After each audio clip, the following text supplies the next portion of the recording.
Vous savez, c'est quoi la différence entre un hammam et mon salon?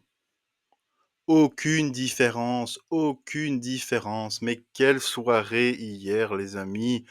C'est pas possible. J'ai hésité à faire cette vidéo tellement que je savais pas par quoi commencer, je savais pas quoi dire. Mais quelle soirée foot qu'on a encore vécue hier soir.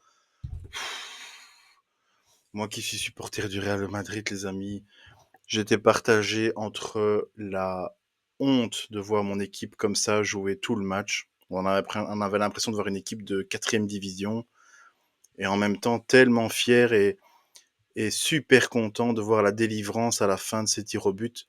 Je savais, je le disais à mes amis hier soir, le seul moyen de gagner ce match, c'est au tir au but. Il n'y avait pas possibilité autrement. Mais quel match, quelle intensité de Manchester City. On a étouffé, on n'en pouvait plus. C'était horrible, vraiment. Je sais pas, dites-moi en commentaire c'est quoi votre avis, mais moi j'ai trouvé ce match vraiment horrible à regarder. C'était, on se faisait ultra dominer quand on regarde ici au niveau des stats de l'entièreté du match, mais il y a rien à part les coups francs et forcément le sauvetage du gardien, Lounine, il a été exceptionnel. On sait même plus qui est Thibaut Courtois. On sait même plus. Heureusement que Lounine est là.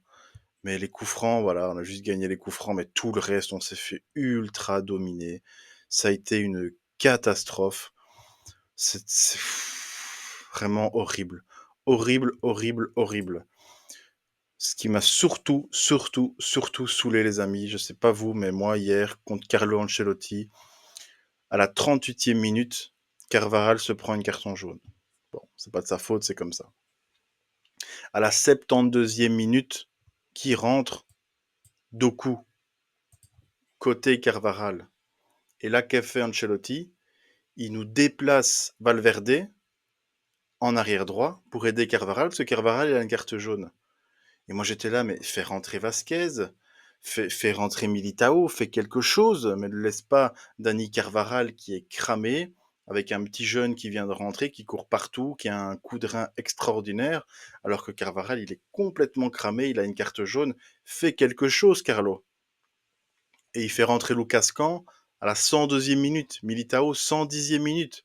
Ah, s'il vous plaît, quoi.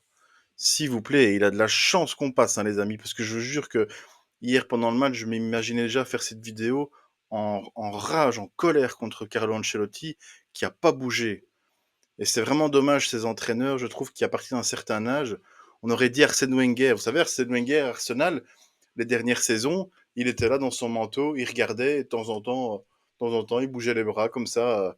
Ouais, super, mais bouge-toi, quoi. Bouge-toi, sois démonstratif dans tes gestes, dans tes consignes aussi pour tes joueurs. Et là, ça a été vraiment un match tendu de chez tendu. Manchester City, faut être honnête, mérite amplement de passer en demi-finale. Sincèrement, ils ont fait le jeu, ils ont joué, ils ont dominé le Real sur tous les domaines. Je suis super content que le Real passe. Et je pense que là, sincèrement, quand je vois les équipes, comment elles jouent, pour moi, une finale qui pourrait être là, et à mon avis, ce sera ça, PSG, Real de Madrid. Je pense que ça va être la finale, avec un Kylian Mbappé. Enfin, voilà, c'est pour l'histoire, c'est pour l'histoire. On aurait pu vouloir ou prédire ça il y a très très longtemps, mais je pense que c'est pour l'histoire qui est là, de mettre Kylian Mbappé contre son potentiel nouveau club.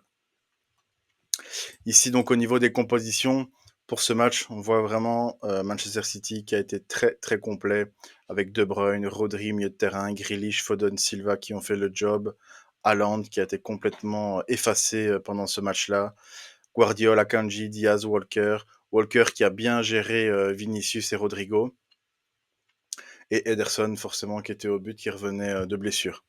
Lonin 9.4, un match extraordinaire de Lonin. Carvaral, Nacho, Rudiger, Mendy en défense, défense plus ou moins classique. Valverde, Camavinga, Kroos, là aussi milieu de terrain assez classique. Chouameni était suspendu malheureusement. Bellingham milieu offensif, Rodrigo, Vinicius attaquant. C'était une formation qui était quand même euh, plus que prévisible. Et c'est là aussi où je suis un petit peu déçu au niveau du Real et aussi au niveau de leur recrutement, parce que forcément, cette année, ils ont tout misé sur Jude Bellingham. Mais c'est qu'en fait, au final, tout le monde sait comment ils vont fonctionner. tout le monde aurait pu faire l'équipe du Real. Et mettre Vinicius Rodrigo en attaque alors que ce sont à la base des ailiers qui aiment bien rentrer, mais qui sont à la base des ailiers. Bellingham qui fait office de neuf. Bah forcément, au niveau offensif, il n'y a pas grand-chose à se mettre sous la dent. Par miracle, Rodrigo, grâce à Vini, met super, non, un but à la 12e minute. Un peu de justice dans le foot, De Bruyne, 76e, égalise. Ça, c'était plus ou moins la logique. J'étais un petit peu déçu de voir Luka Modric ne pas arriver beaucoup plus tôt dans la partie. Je pense qu'il aurait fait vachement du bien au niveau du milieu de terrain.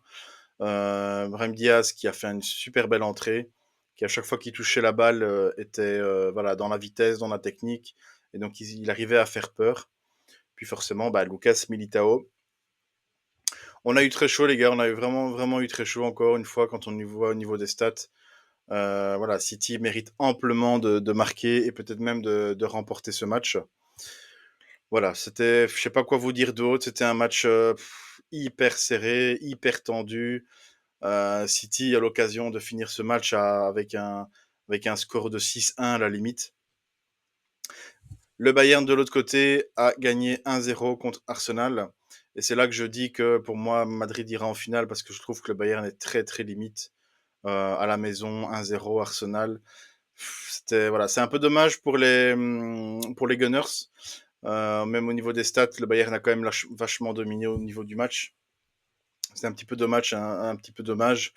Euh, Après la surprise, ce qui va être bien, c'est que maintenant en Première Ligue, on va avoir Arsenal et Manchester City qui vont vraiment se concentrer sur le championnat. On verra peut-être Liverpool ce soir. Ce soir, c'est Liverpool-Atalanta avec un retard de 3-0 pour Liverpool. Donc si Liverpool, Arsenal et City sont éliminés des compétitions européennes, tous les trois vont se concentrer sur la Première Ligue et ça nous promet une Première Ligue qui va être vachement disputée parce que les équipes et les entraîneurs vont vraiment mettre toute leur force dans cette dernière compétition. Surtout Guardiola, vu qu'il doit être frustré, Arteta doit être très frustré, Klopp sera sûrement frustré, et en plus de ça, dernière saison à Liverpool, donc il veut tellement bien finir son histoire avec ce fameux club. Donc voilà, ça c'est la petite parenthèse pour les clubs anglais qui va peut-être nous promettre un beau fin de championnat. Et donc voilà, c'était la petite vidéo suite au match donc City Real de Madrid. Dites-moi en commentaire ce que vous avez pensé de ce match. Voilà, si vous êtes comme moi supporter du Real Madrid, est-ce que vous aussi vous avez été en perte d'oxygène, vous avez eu chaud là pendant tout le reste du match? Si vous êtes supporter de Manchester City, dites-moi en commentaire ce que vous avez quand même pensé de la prestation de votre équipe, de ces deux équipes. Et on se retrouve bientôt pour une nouvelle vidéo. N'oubliez pas de vous abonner, de liker la vidéo. Et on se revoit la prochaine fois, les gars. Ciao.